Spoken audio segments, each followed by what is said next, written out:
Hello, my name is Jasim from Jasim's Al-Mosawi's counseling.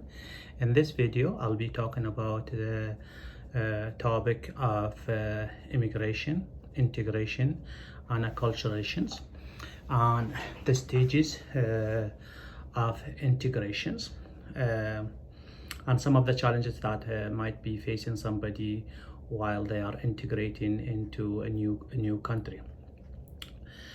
I have presented about this topic in a number of events, but I have received a few requests to explore this topic into one of these videos, and as a result, I am discussing. I'll be discussing this stages of integrations. I'll talking about more in general about this information, and if somebody has any questions or need to learn more, please contact me at Jasim's Al-Mosawi's Counseling's Facebook or Jasim's Al-Mosawi's Counseling YouTube video. This information will be posted on the YouTube video and also on the Facebook account.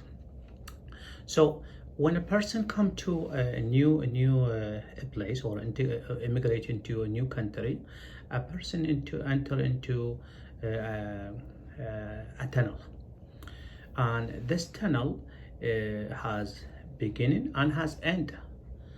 So there's a stages in that tunnel. There's a process in that tunnels. And as they are going through the tunnel, they're going to be facing with some challenges. So I'm going to talk about these challenges and these stages.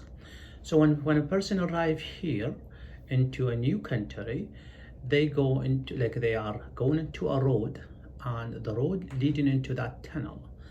And in the beginning of the tunnel, everything seemed to be very nice and very good. Like they are seeing building around them, for example, they are seeing a tree, they are seeing people. So that's the first stage of immigration. They call them the conformity stage. The conformity stage is basically the honeymoon stage, that everybody, you feel happy, a new place, a new food, a safer place, a new opportunity, a new culture, a new environment. Person very happy. That's in the beginning of this tunnel, the conformity stage.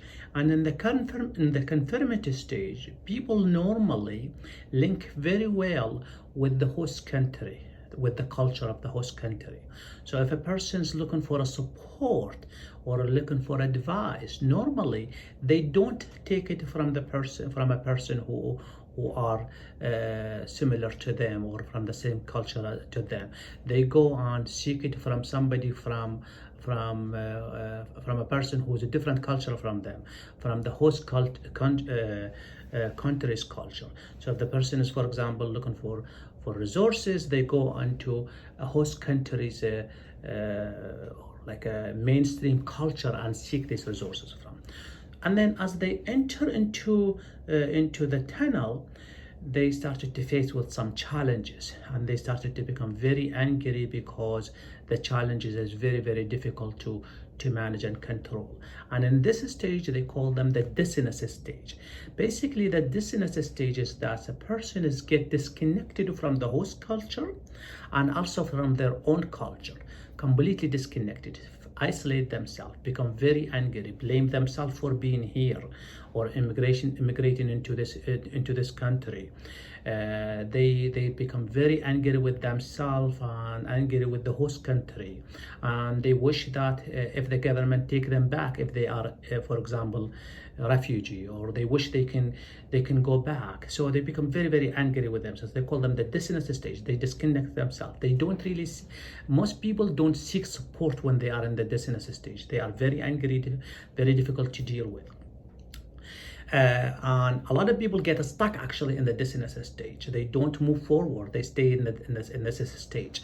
And the second is that, and then as people moving forward the people who are not stuck and moving forward, they enter into the resistance stage. The resistance stage is basically they are going to be facing more, the person will be facing with more challenges. For example, the person trying to validate their education that they brought with them from their own country. Maybe they are unable to work in the same field. Maybe they are not, they have like parenting skill may be different than the host country's parenting skills. So many challenges the persons will face. So what happened with the person in the resistance stage? The person disconnected from the host country and go as we talked about it in the dissonance stage. Is actually the person disconnected from the host country and from their own culture. In the resistance stage, the person go back into their own culture and start to link with their own culture and started to seek advice from their own culture, try to learn about what's going on. And if they actually meet people, they are meet supportive people from their own culture, that will help them with the process of integrations. And people sometimes meet people that they are not integrated well, and that's going to add into their anger, and that's going to add into their frustration, and that's going to make them more upset, make them more face more challenges. So what happened? The person gets stuck here. In the resistance stage, people normally don't seek support from the mainstream culture. They seek support only from their own cultures. So really, when we are working with the newcomer, we really need to start to understand what stage are they from, are they at right now, in order for us to support them better. And as the people continue to move forward, they enter into the introspection stage, because they met people from their own country, from their own culture, that support them to move forward, that encourage them, that think will get better. So they enter into introspection stage, which is, they started to learn more about the language, more about the law, more about the society, and they started to move forward, And as they are moving forward, they actually connected back with the host culture, the mainstream culture. They started to seek support again from the mainstream culture. So they have no problem of seeking support from their own culture and also from the host culture. And the final stage, which is the awareness stage, the persons become very aware, become integrated into the society, and acculturated into the society. Basically, what you're integrating, it doesn't mean that you forget your own culture. No, actually, you bring in value from your own culture and you enhance it with the value of this new culture, and you mesh these two values together to make you a unique person. So these are the stages of integrations, and they are very important for us who are working with people to know these stages in order for us to support the people who come in here, and to know what stage they are at in order to provide the best support for them. If you have any questions, reach out to us, and at the Facebook account Jasim Al-Mosawi, or at the YouTube channel. Thank you very much.